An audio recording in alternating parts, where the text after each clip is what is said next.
Bienvenidos a No es Vegana. Hoy vamos a aprender a cocinar una versión vegana de chorizo para que puedas complementar muchas recetas, desde tacos, quesadillas o guisados. Estos son los ingredientes que vamos a necesitar: 6 chiles guajillos previamente en remojo en agua caliente, 2 tazas de agua, una cucharadita de ajo picado, 1/4 de taza de puré de tomate, 1/4 de taza de levadura nutricional, una cucharada de vinagre, una cucharadita de pimienta, una cucharadita de orégano, una cucharadita de comino, una cucharada de paprika y 500 gramos de tempe.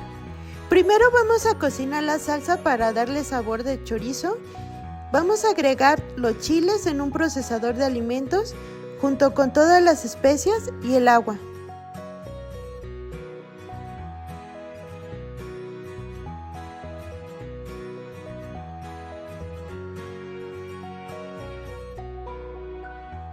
Y vamos a cocinar la salsa a fuego bajo durante unos 15 minutos.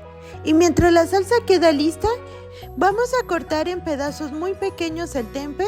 Esto lo puedes hacer a mano, pero yo te recomiendo que lo hagas en un procesador para que la textura quede muy finita. Y ahora en un bol vas a poner el tempe y le vas a vertir toda la salsa. Vas a mezclar muy bien. Y para que podamos quitarle un poco de humedad, puedes agregar un poco de harina. Yo utilicé media taza de harina de almendras, pero puedes usar de coco o también de avena si es de tu preferencia.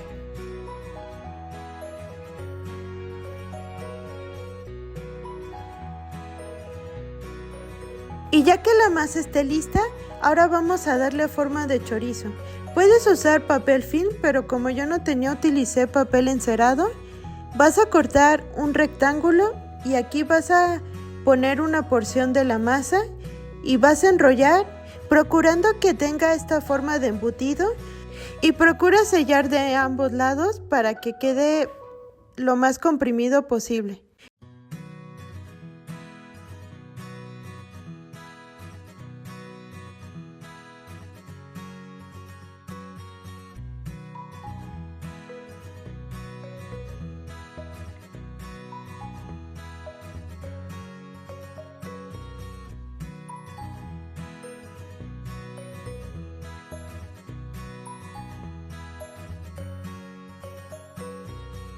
Y ahora vas a refrigerar durante unas 2 horas para que tenga una textura más firme. Y ahora para degustarlos vamos a freír con un poquito de aceite y te puedes preparar muchas recetas. Yo tenía mucho antojo de unas quesadillas, así que corté algunos trozos y le agregué un poco de queso vegano. Pero como te comentaba, este puede ser un ingrediente muy versátil para muchas recetas. También te puedes preparar un famoso choripán o tacos, o también acompañarlo con algunos guisados como en sopas. Me gusta mucho esta versión porque utilizamos tempe, que es una proteína vegetal de las más saludables que hay. Como es una proteína que tuvo un proceso de fermentación, te va a aportar probióticos y también mucha fibra que te puede ayudar a mejorar la digestión. Y los niveles de carbohidratos son más bajos en comparación de otras proteínas vegetales. Espero que te haya gustado esta receta. Si es así, te pido que me apoyes suscribiéndote al canal, dando like al video, compartiendo o activando la campanita para que puedas seguir recibiendo más recetas como esta. Te espero en el siguiente video. Adiós.